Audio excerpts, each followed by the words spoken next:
বাঙালির মুক্তি, বাংলাদেশের জনগণের মুক্তি সংগ্রামে, স্বাধিকারের আন্দোলনে শেখ মুজিবুর রহমান সাহেবের যে অবদান, এটা অস্বীকার করবার, এটাকে উপেক্ষা করবার কোনো সুযোগ নেই। কিন্তু মুজিবনগর ব্যাপারটা সম্পূর্ণ ভিন্ন। যে মুজিবনগরে জনাব শেখ মুজিবুর রহমান সাহেব কোনোদিন আসেনি, তার সঙ্গে এই মুজিবনগরের কোনো সম্পর্ক নাই। তার নামে মুজিবনগর কেন হলো, এই জায়গার নামকরণ কেন হলো, আমি ঠিক জানি না। এই জায়গার নাম হতে পারত মুক্তিনগর, যেখান থেকে বাংলাদেশের জনগণের মুক্তির সংগ্রাম আনুষ্ঠানিক রূপ পেয়েছে। মুক্তিনগর বলেন বা মুক্তিপুর বলেন, এটার সঙ্গে মুক্তি শব্দটা যুক্ত হবে, কিন্তু এমন একজন ব্যক্তির নাম যুক্ত হয়েছে যিনি এখানে কখনো আসেননি, তিনি এটা কখনো আহ্বান করেননি। আমি প্রশ্ন রেখে গেলাম আপনাদের মেহেরপুরবাসীর সামনে, আমার জেলার জনগণের সামনে, যে এই জায়গাটার নামের সঙ্গে কোন কথাটা বেশি প্রাসঙ্গিক, কোন ব্যক্তির নাম না মুক্তি বা স্বাধীনতা শব্দটি, এটা আপনারা বিবেচনা করবেন। জায়গাটার নাম বৈদ্যনাথ তলা ভবরপাড়া, তাই তো? শোনা ভাই, নিশ্চয়ই আমার কথা শুনছেন। বৈদ্যনাথ তলা ভবরপাড়া এই বাংলাদেশ রাষ্ট্রের জন্মের এক অবিচ্ছেদ্য অঙ্গ।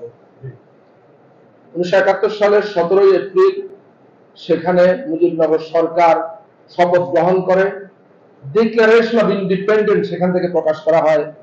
আমরা আজকে যেটা কনস্টিটিউশনে ইনক্লুড করার চেষ্টা করছি, ইকুয়ালিটি, হিউম্যান ডিগনিটি এবং সোশ্যাল জাস্টিস, সাম্য, মানবিক মর্যাদা এবং সামাজিক সুবিচার, আমাদের মুক্তিযুদ্ধের মূল চেতনা কিন্তু এটা। শোনা ভাই, দ্বিমত করবেন? ডিক্লারেশন অফ ইন্ডিপেন্ডেন্সটাই আমাদের মুক্তিযুদ্ধের চেতনা, মুজিবনগর থেকে ঘোষণা করা হয়েছিল। দুর্ভাগ্যক্রমে 1972 সালে আমাদের যে সংবিধান প্রণয়ন করা হয়, সেই সংবিধানে এই তিনটি জিনিসকে মূলনীতি করা হয়েছিল না। জুলাই অভ্যুত্থানের পর বর্তমান যে সংবিধান সংস্কার কমিশন, বর্তমান যে রাষ্ট্র সংস্কারের উদ্যোগ, সেখানে এই মুক্তিযুদ্ধের তিনটি ঘোষণাকে সংবিধানে অন্তর্ভুক্ত করার উদ্যোগ নেওয়া হয়েছে। আমি আবার ফিরে যাই মুজিবনগর বা বৈদ্যনাথ তলা। যে বৈদ্যনাথ তলা বা ভবরপাড়ায় এই ঐতিহাসিক ঘটনা ঘটেছিল, যেখান থেকে বাংলাদেশ রাষ্ট্রের আনুষ্ঠানিক যাত্রা শুরু হয়েছিল, সেই জায়গাটির নাম মুজিবনগর হয়েছে। বাঙালির মুক্তি, বাংলাদেশের জনগণের মুক্তি সংগ্রামে, স্বাধিকারের আন্দোলনে শেখ মুজিবুর রহমান সাহেবের যে অবদান, এটা অস্বীকার করবার, এটাকে উপেক্ষা করবার কোনো সুযোগ নেই। কিন্তু মুজিবনগর ব্যাপারটা সম্পূর্ণ ভিন্ন। যে মুজিবনগরে জনাব শেখ মুজিবুর রহমান সাহেব কোনোদিন আসেনি, তার সঙ্গে এই মুজিবনগরের কোনো সম্পর্ক নাই। তার নামে মুজিবনগর কেন হলো, এই জায়গার নামকরণ কেন হলো, আমি ঠিক জানি না।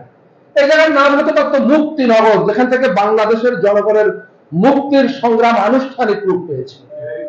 মুক্তিনগর বলেন বা মুক্তিপুর বলেন, এটার সঙ্গে মুক্তি শব্দটা যুক্ত হবে, কিন্তু এমন একজন ব্যক্তির নাম যুক্ত হয়েছে যিনি এখানে কখনো আসেননি, তিনি এটা কখনো আহ্বান করেননি।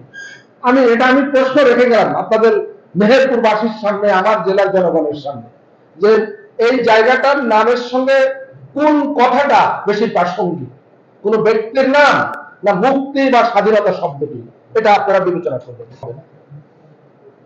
আমাদেরকে নিশ্চিত করতে হবে যে যারা এই 24-এর গণহত্যার সঙ্গে জড়িত ছিল, এই গণহত্যাকে নানাভাবে পৃষ্ঠপোষকতা দিয়েছে, মদত দিয়েছে, প্রত্যক্ষ কিংবা পরোক্ষভাবে জড়িত ছিল, তাদের বিরুদ্ধে প্রয়োজনীয় আইনানুগ ব্যবস্থা গ্রহণ করাটাই নিরপেক্ষতা।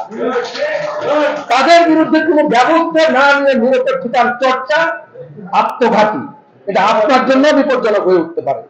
সুতরাং আমাদেরকে যে কোনো পরিস্থিতিতে বাংলাদেশের মানুষের ভবিষ্যৎকে নিরাপদ করবার জন্য, বাংলাদেশের গণতন্ত্রকে নিরাপদ করবার জন্য, বাংলাদেশের রাষ্ট্রযন্ত্রকে নিরাপদ করবার জন্য, প্রশাসনের কর্মকর্তাদের কাজে নিরপেক্ষ পরিবেশ নিশ্চিত করবার জন্য এই গুরুতর অপরাধের প্রত্যক্ষ কিংবা পরোক্ষ সহযোগীদের, এটার সঙ্গে যারা জড়িত ছিল, তাদের বিরুদ্ধে প্রয়োজনীয় আইনানুগ ব্যবস্থা গ্রহণের মাধ্যমে শাস্তি নিশ্চিত করাটা হলো আমাদের সকলের দায়িত্ব, বিশেষ করে যারা রাষ্ট্রযন্ত্র।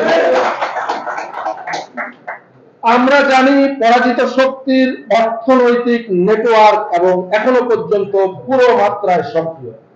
অর্থনৈতিক নেটওয়ার্কটা কি?